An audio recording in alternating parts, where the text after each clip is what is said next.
All right. Get a motion to call the meeting to order.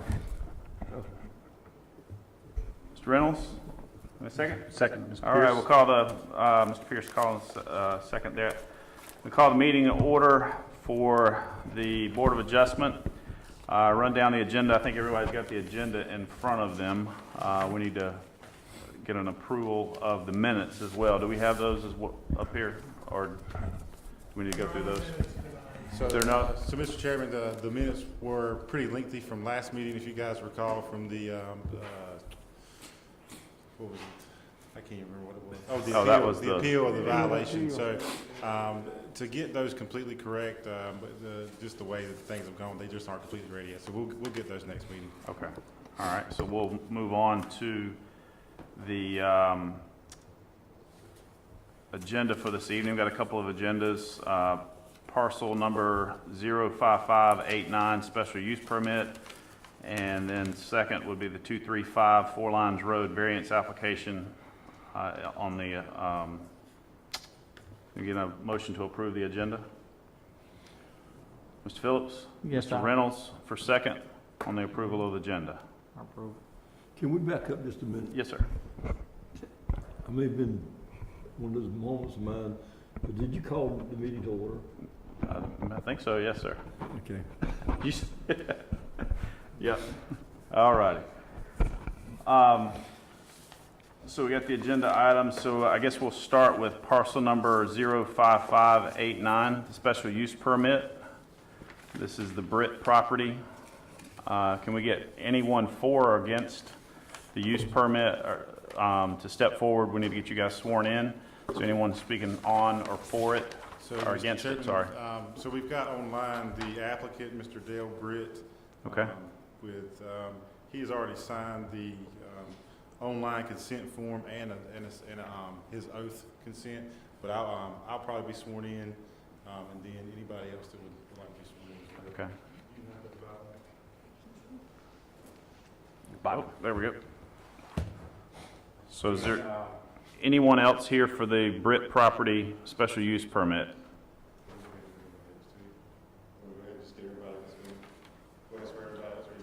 These are for the second. That's what I'm saying. Yeah, let's just, we'll do the first. That's 10, right? Yeah. Do you swear to tell the truth, the whole truth, and nothing but the truth, so help you God? I do.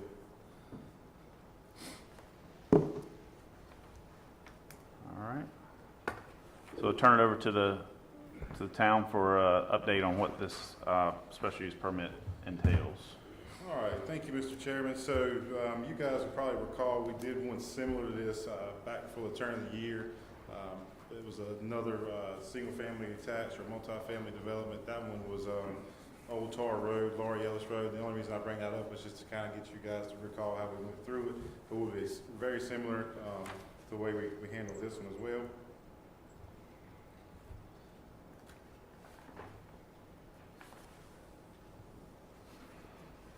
If I can get this computer to work.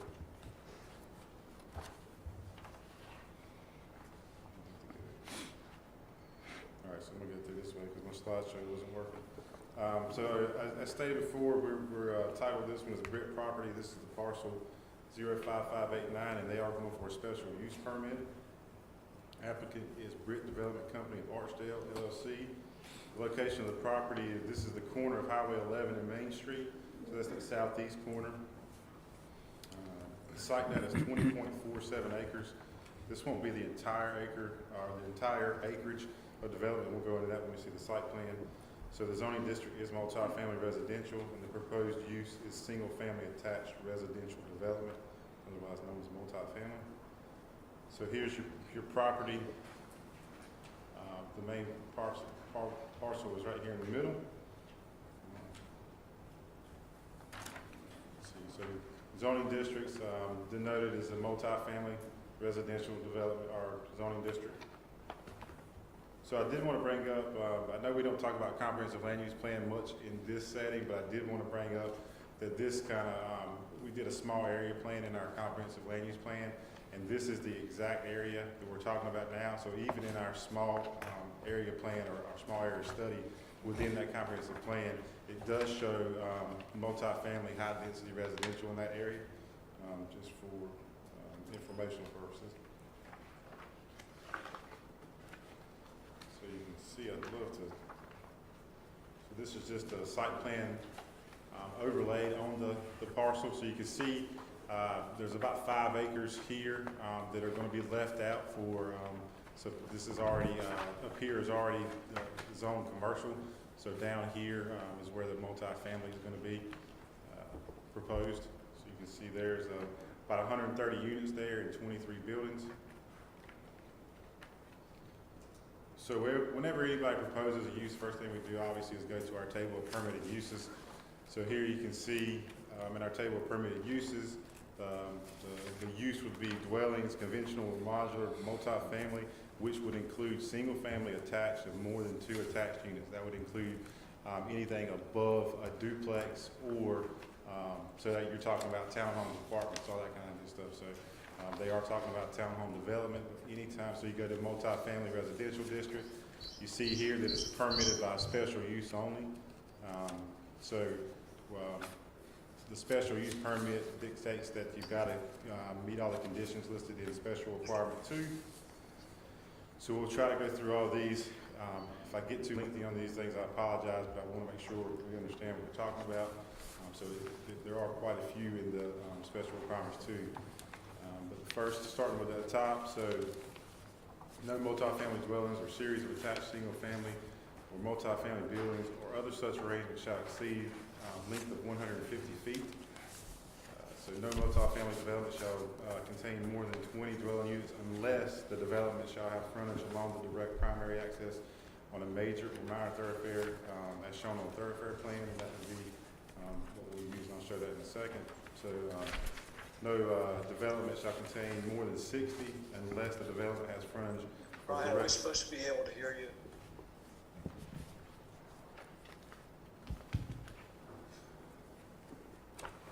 I apologize. Can you hear me now, Dale?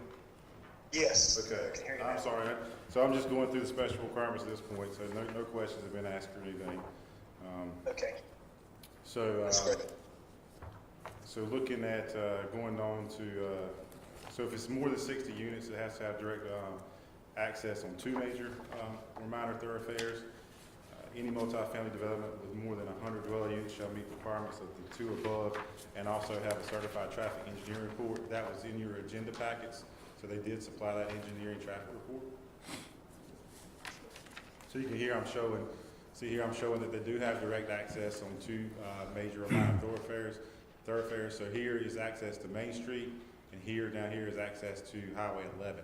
Can I ask you a question? Yes, sir. On that main street, how far is that from the intersection? I think, Dale, can you answer that? How far is the intersection on Main Street from the intersection at Highway 11? Give me 1 second.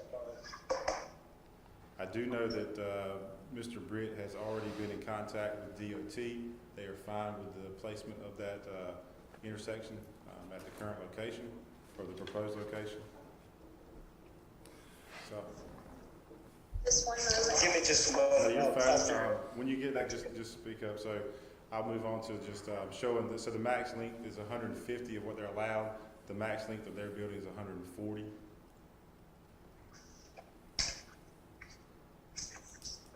So individual multifamily or 2-family dwelling or single series of attached dwelling units to be located on individual lots shall be developed in accordance with the area, yard, height requirements of the district, which are located the same as any other individual buildings on an individual lot. So then it goes on to talk about AR and RA districts, which we're not in. Obviously, this is zoned for multifamily, so it would be in accordance with that zoning district.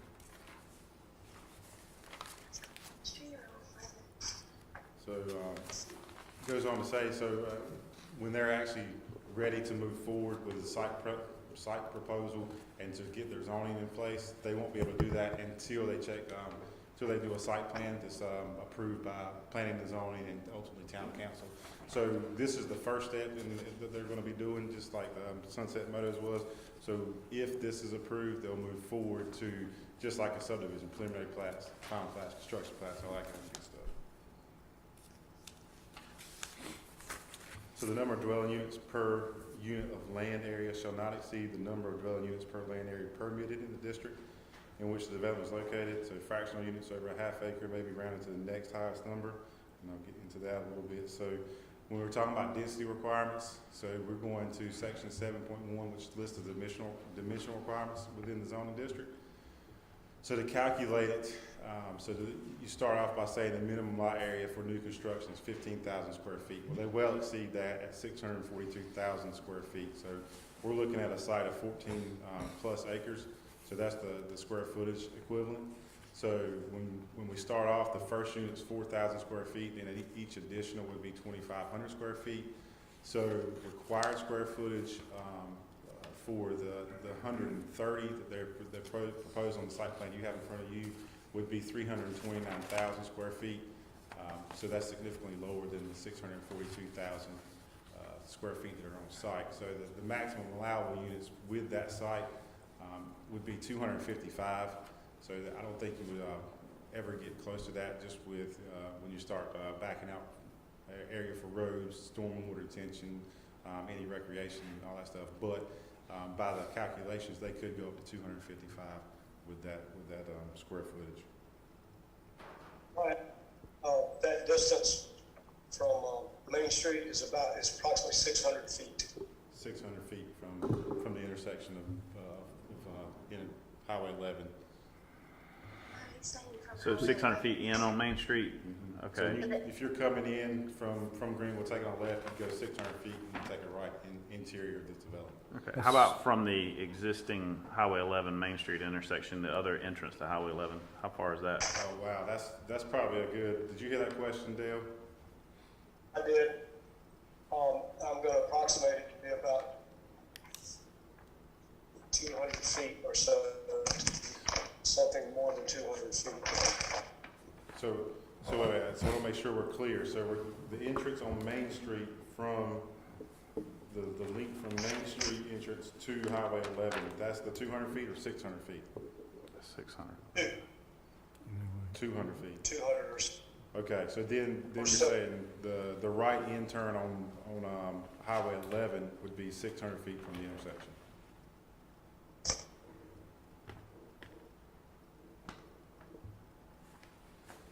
Is that correct? Sorry. Yeah. Okay. And again, I'll let you speak to this, but Mr. Britt's been in conversations with DOT and they have approved the locations as proposed. What was his name? Mr. Dale Britt, the developer. No, I'm talking about the transport department. DOT would be Gene Pittman. He's the assistant engineer over there for the division. Okay. Bobby Tripp and I met with Gene Pittman on site before we started our site planning, and he approved it. There's going to be it will require a deceleration lane, turn lane from Highway 11, into the street that's going to go into this community. And it's only a right-hand turn in on that one, correct? Did you hear that? Yes, sir. Okay. Yes, sir. Right in. That's right. Okay. So moving on to yard requirements, the dimensions there. So along each exterior property line or public street, the minimum front, rear, and side yard setbacks of the zoning district shall be maintained. This is pretty standard. But each building erected along a private street or access way would be a minimum of 20 feet between the nearest edge of the street or access pavement, and then the distance between buildings will be 20 feet as well. So, and I show that here so you can see. I was hoping this would show up a little bit better, but the minimum distance they have between the buildings is denoted with those red lines, and that's 22 feet. So they meet that requirement per the proposed site plan. So moving forward, all private streets and access ways providing ingress and egress from the development to an existing public street shall comply with current standards being required by the subdivision regulations in effect, including street drainage, except that no curb and gutter is required and pavement width of only 20 feet shall be required. Sidewalks will be required and storm drain improvements will be required. So we'll treat this just like a subdivision. They'll have to maintain it just like a subdivision. sanitary containers. So this would just say if they're going to use common sanitary containers, they've got to be located in a spot that's not to interfere with sight distance triangles, and it has to be free movement. Typically, that's going to be to the side or rear of the buildings. I think Mr. Britt's going to propose to use individual curbside service for each unit. So with all that said, and I'll answer any questions, but planning staff is in the opinion that the request can meet all the development standards required for issuance of the special use permit upon proper findings by the board. And so I'll turn it over to you guys for any questions. So obviously Mr. Britt's available for questions, and then you guys will vote for the affirmative findings of the findings of fact. And Ryan, could I say something? Oh, I got one question from a board member, Dale. The reason I'm asking about the distance from this intersection on Main Street to Highway 11, now you're saying it's 200 feet. I don't want the same catastrophe happen here that happens on Mill Street and Vernon White Road. Right. Because if the people get out here and try to turn left, they're gonna be blocking the road. They'll do it every time. I totally agree, and that's a horse of a different color. I think that needs to be intersection. restudied on that as far as the traffic going out that way, Right. So as far as left turns. And I think with the traffic engineering report they provided, as well as meeting on site with DOT, I feel like they've done their due diligence in getting, but I do understand your concern in comparing it to that intersection with the Mill Street, Vernon White, right. That is a beast that needs to be tamed, and I don't know what the answer is. So I can't even get out of my neighborhood. It's a terrible intersection, some especially mornings. at 8 o'clock and 5 o'clock. Mhm. So yeah, I tell you, but I think comparing those two is probably comparing apples to oranges at times, just with the configuration. But I totally understand what you're saying. Well, so you might be 200 foot from that intersection, but you got the left turn lane, which is set back further than that. And Dale, correct me if I'm wrong, but DOT is going to require you to have a decel lane and a turn lane going into your development, right? That's correct, from both Highway 11 and from Main Street. So they'll have a place, once you take that left off or right off, you'll be able to go into the development through that right turn lane. So you'll be getting off Main Street into that exit lane. So getting out of it, they can come out and go right, so that may alleviate some of the left turn potentially. Yes, I think that's and what then, they're I mean, saying. obviously, you'll see. Well, the southern exit, that's not gonna be a problem, because it's gonna be all right. Yeah. All right Exactly, turns. all right outs, right ins, right outs, that's right. You just going the other way, that's the only problem. So traffic concerns, also, you'll have connection to Blunt Street here. Eventually, the development will come up through whatever commercial in Cooper Street as well. So they'll have additional egress on the back side of it too. Well, what is that, what is that, Crow Street? Cross Street Cross comes, Street? comes north-south. Is that gonna be attached to that? So Blunt Street comes here, so you got Winterville Machine Works, and you got Blunt Street, Cooper Street that go on each side of it, and they'll both have connecting roads into this parcel. So you kind of go back here, so you can see, so there's Cooper Street coming in, Right. so they'll have there, and they'll have this, as well as that entrance, and down here.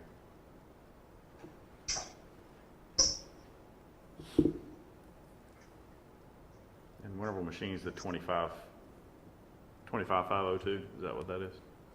Yeah, all of this is pretty much Winterville Machine Okay. Works now. So they've even got this parcel. I think they've got these three now that they utilize for parking. Okay, so they do have parking now, so I was getting ready to ask, because I knew that they used to park on Blunt Street, right? Yeah, Quite a and I bit. think they still do. Just the nature of the beast over there. But being there, they will be required to tie into it. But they do have. So they're not utilizing this one. There's one of these two they're not utilizing. The house is gone, I'm pretty sure at this point. But this one or this one, I don't know. They're going to start utilizing that one as well. So.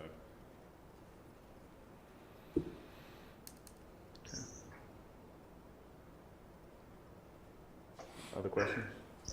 Brian? Yes, sir. Okay, so I wanted to start on front end, but I just wanted to apologize to the board for us not being in attendance there. We fully intended to, but had something come up that delayed us, so we were going to be late getting there.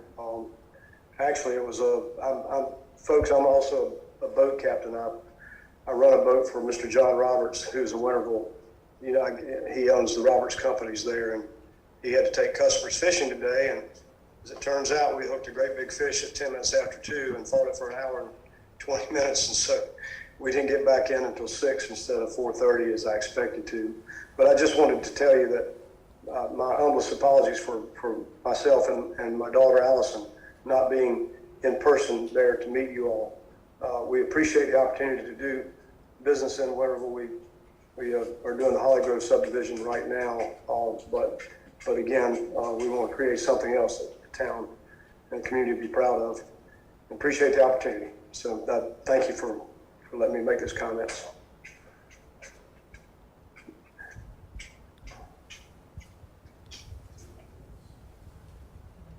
Any other questions from the board? Okay. I think we'll get a motion to vote on this special use. I'll make a motion. Mr. Pierce? Mr. Reynolds, seconds. We'll move to the vote, I guess, if we're okay. Yep. All right, looks like there's 2, 4, 5 criteria that have to be met. We do have to have 4/5 majority in order for it to be approved moving forward, correct? Okay. That's correct. Okay, so I'll read each one of these and then we'll vote on each one of these.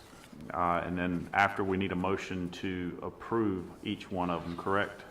King, with each one of them? Yes, what I would do, yes, sir, is to read each one of the criteria, Yep. vote on each one individually. Yep. Move on to the next, and so it's a majority. Gotcha.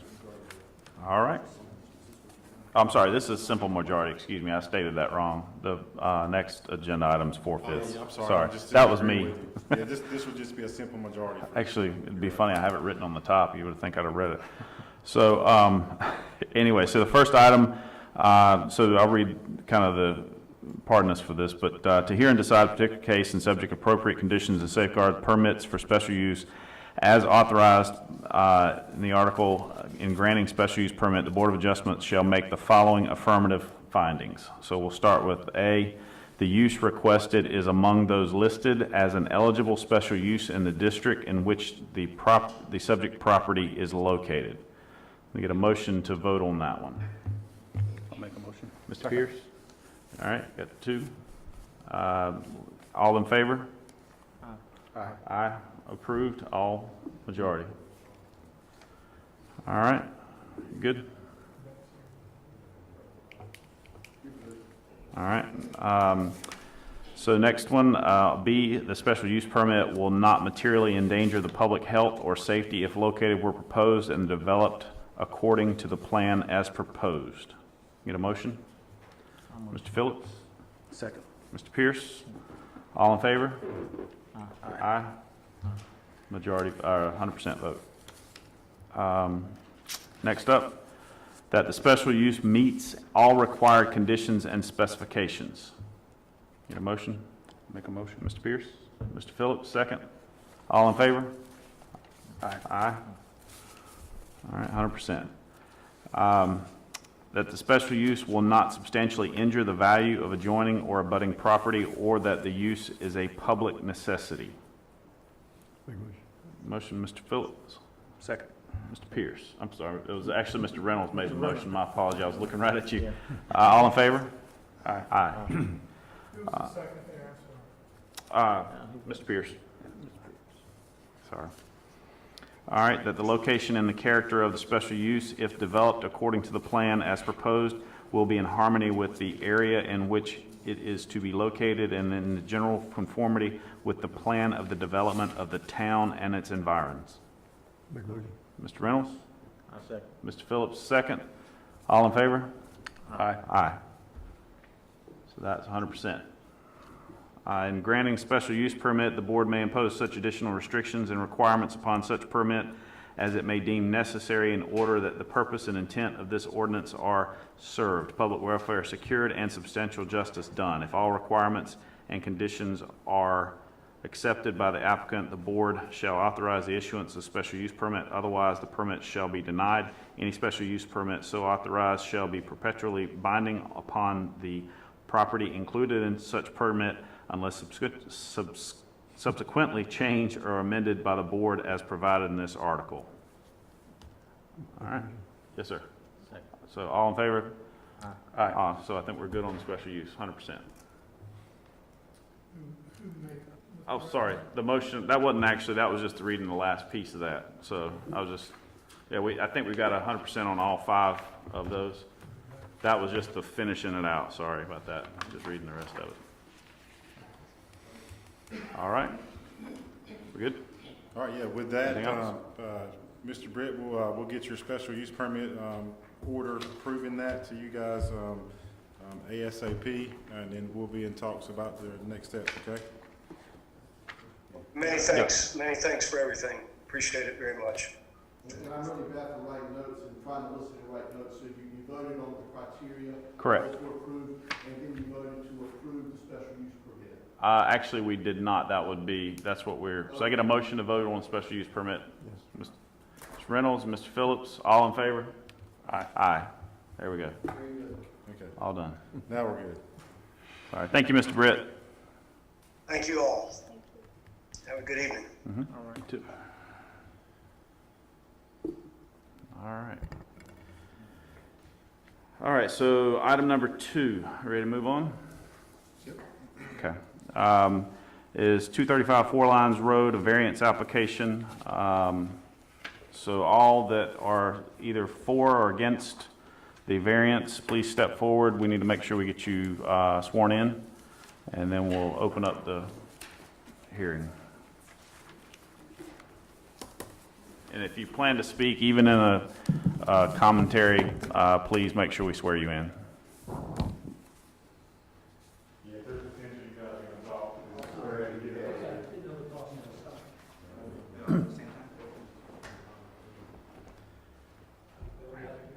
On these things. There's so many different ones, it's like, the procedural, you gotta. It's good though, because we're getting different ones now. When I first got on this board, we'd get like one, go 8 months, nothing. You'd go, another 6 months, nothing. And now we've gone through. Put the names on the back and then just get back to it. But We'll get there. one day, Keith, All right, so I gotta read up on this one too. next, do different Now, things. this is just setbacks, right? This is just dealing with setbacks. Okay, while you guys are doing that, I'll run through a quick presentation on it, and then we'll take questions, and I'll invite you guys to answer any questions. So, as stated, this is an application for a variance to the applicant Gilbart Properties, Mr. Ray Gilbart. This is out on Four Lines Road, 235 Four Lines Road. That's east of the intersection with Reed Branch Road. Parcel is 66139. Site data is around, it's less than an acre, so you're talking about 0.2 acres for all the affected property. Zoning district is industrial. Variance request, I made it simple to just say a 10-foot setback. So right now, industrial setbacks in there are 10 to 20 feet from the side setbacks. The application actually was wanting to allow building setback exception of the 3 foot for roof overhang. So when you read the zoning ordinance, I'll explain that a little bit. There's certain exceptions or exemptions for setbacks. One of them being a roof overhang. So the actual house itself, the primary structure, could be to the setback line, and then the roof overhang can go 3 foot, project 3 foot into the setback. So just picture if you've got a setback, house is right along the setback, the roof overhang goes into the setback. So that's exempt. So that's exactly what they're trying to accomplish here with a overhang that's coming off the back of the building. So essentially that roof line is going to go into the setback. So we'll get a little bit more into that in a second. So notice was posted on this site April 29th. Adjacent property owners were mailed notifications May 6th. Notice of the hearing was published in the Daily Reflector on May 5th and May 12th. So here's the property. So here's Four Lines Road here. You can see these small properties here. That's the property in question. So you got a couple of different small little parcels that Mr. Gilbart is going to put the overhang, or just requesting the variance for, and we'll get a little bit closer so you can see it there. I wish I could see if I can get my program to work here. So I got the, okay, so here's your property line. Here, the principal building here, you can actually see where the building stops, and then there's a concrete overhang here. So that's where the proposed awning would go, or roof line would go up to that line. Am I saying that right, Ken? So from here to here is 20 feet. So from here to here is 10 feet.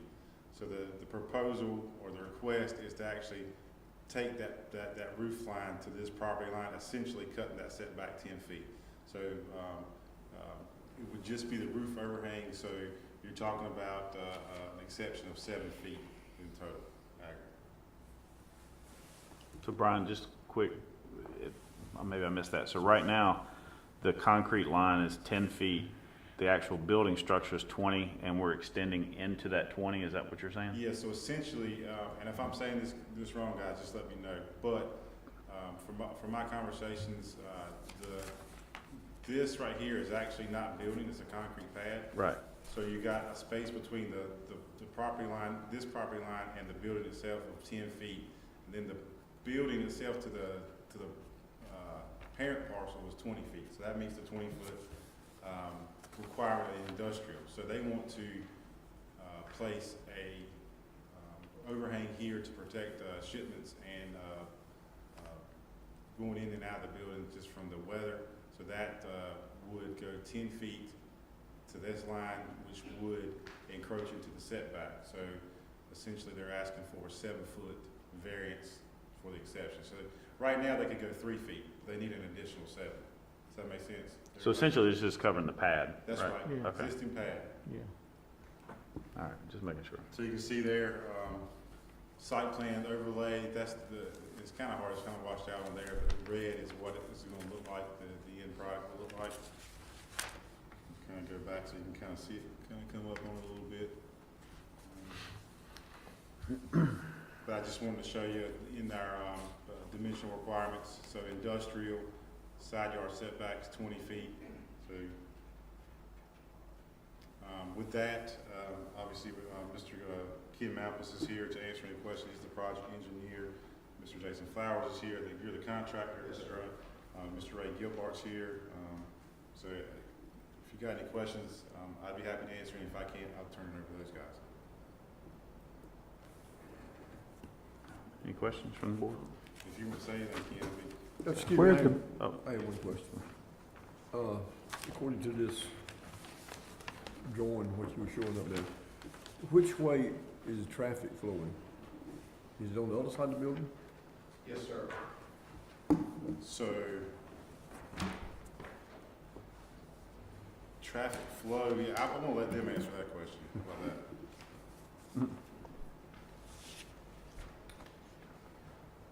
There is no traffic on, except when they're delivering goods to the back of the building.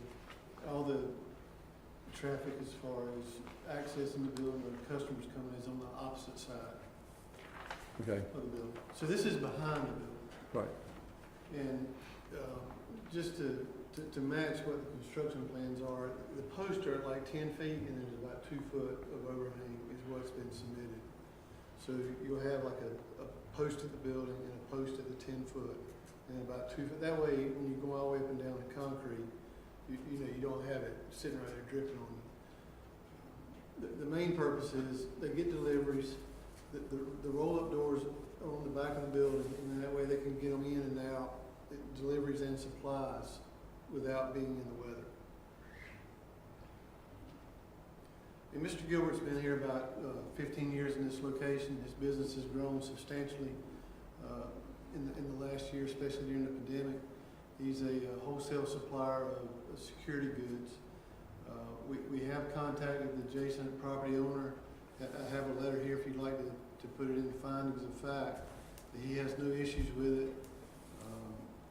I think this is a situation where there's not anybody in the town or in the area that's impacted at all by what we're proposing, except Mr. Gilbert trying to get his supplies in and out of the building without being in the rain. There won't be any changes in traffic, any changes in the truck well. Everything will be like it's been for 15 years outside of just being able to give him the ability to cover his rear access to get his supplies in and out. I mean, it's no more complicated than that. I'll be glad to answer any questions, or Mr. Gilbert could, if you need to have it elaborated, we'd be glad to do it. But it really is that simple. Nothing else changes in the approach of. Where's the building located at? Excuse me? Where's the building located at, sir? It's on 4 lines. Well, see, that's another thing. You don't even really know what's back there, to be honest with you. Because if you know where Bird Tile's at, on 4 Lines Road when you pass Roberts Welding, Yeah. it's on the opposite side, but it's behind what used to be Reynolds. ABC. Okay. It started out as I know what you're talking about. Norandex. Okay. It was the original building Okay, that was in 25 years ago was the front building. And then they put this building behind it, which is 7,500 square feet, and you really don't even know what's back there. I mean, most people ride back down 4 Lines Road, don't even know their building's back there because it's tucked behind the what I would call the Norandex building. So it has no visibility per se, and when you put the shed, the lean-to on the backside, it's going to be just like the rest of the building. It's not going to be noticeable even from 4 Lines Road. So it does not have any impact, in my opinion, on anything except helping Mr. Gilbert run his business and keeping the supplies and deliveries outside of the rain. So I'm going to ask a dumb question I'm sure you probably already looked at, but have we looked at all truck sizes height-wise to make sure that they're not going to come in there and tear up a truck or tear up your building? Well, the truck well is on the front side. Okay. The canopy is just on the back side from lean-to, so I mean, they'll be doing them with carts and stuff back around. The truck will not go up under the Okay. the All right. canopy. All right. Gotcha. If I may, gentlemen. Yeah. Where you saw the location of the building and the site concrete beyond, there's a ramp for the tractor trailers at the top of that. Okay. And besides the forklift, there is no other traffic that can get into the truck. Okay. If that answers your question. So 4 lines up here is great. So here they come out here, the ramp is here, so they back in here, unload them, the carts would come out here, so no truck would actually go down here. So No, it's that's exactly. I got you. Okay. back in here, unload, and then the roll doors here, and this is where everything goes. So they're just rolling carts and coming in that way. Gotcha. Okay.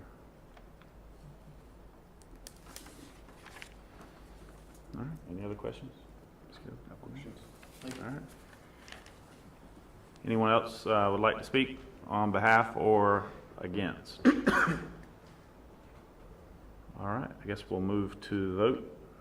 Get a motion to move to the vote. I'll make a motion to. Mr. Pierce, Mr. Phillips, second. All right, I'll read a couple things here on the variance voting unless there's anything else from Brian. Do you have anything else? Sir. Okay, this one we do need a 4/5 vote in order for it to pass. So that one is at the top of my form here. So for variances, just going to read a little bit here. To authorize upon appeal in specific cases such as variance from the terms in the ordinance as will not be contrary to the public interest where owning to special conditions, a literal enforcement of the provisions of this ordinance will, in an additional case, result in practical difficulty or unnecessary hardship so that the spirit of the ordinance shall be observed, public safety and welfare secured, and substantial justice done. Such variance may be granted in such individual case of unnecessary hardship where the Board of Adjustment makes the following affirmative findings. So again, we need affirmatives on these, and just like we went through the last one, we'll get a motion and then vote. So on the first one, it said there are practical difficulties or unnecessary hardships in the way of carrying out the strict letter of the ordinance. So the first one would be if he complies with the provision of the ordinance, the property owner can secure no reasonable return or make no reasonable use of his property. Get a motion to affirm or deny. Motion for Mr. Reynolds, Mr. Phillips, all in favor? Aye. Aye. That's 100% affirmation. All right, number 2, the hardship results from the application of the ordinance. Get a motion? Make a motion. Mr. Pierce? Second. Mr. Phillips, second. All in favor? Aye. Affirm. Yep. Number 3, the hardship is suffered by the applicant's property. Get a motion? Mr. Killian? Mr. Reynolds, second. All in favor? Aye. Aye, 100%. The hardship is peculiar to the applicant's property. Get a motion to vote on. Mr. Reynolds, Mr. Phillips, all in favor? Aye. Yes, sir. Did you skip number 4? I think so. Maybe I did because it looks very similar to number 3. So sorry, my apologies. All right, the hardship is not a result of the applicant's own actions. Make a motion. Mr. Pierce, Mr. Phillips, all in favor? Aye. Aye. Start checking these off. All right, number 5, the hardship is peculiar to the applicant's property. The motion. Mr. Reynolds? Second. Mr. Pierce, all in favor? Aye. Aye. All right. All right, and then B, the variance is in harmony with the general purpose of the intent of the ordinance and preserves its spirit. The motion. Mr. Reynolds, Mr. Phillips, all in favor? Aye. And then finally, C, in granting the variance, the public safety and welfare have been assured and substantial justice has been done. Mr. Phillips, Mr. Reynolds, second. All in favor? Aye. We're good? So we have a vote on the whole thing, right? This vote, you carried that was 5-0. Yep. If you would now just take a vote on approving the variance. Okay, all right. Can I get a motion to approve the variance? Mr. Reynolds, Mr. Phillips will second. All in favor? Aye. Aye. 5 out of 5. The variance is passed and affirmed. Thank you, gentlemen. I think we're good. Thank you, guys. Anything else from the board? All right, anything, Brian, that you have? That's all I got, gentlemen. All right, get a motion to adjourn. Mr. Reynolds? Second. Mr. Pierce? All in favor? Aye. Thanks, everyone. That was quick. Quick and easy. Yeah, no kidding. A lot better than that last one.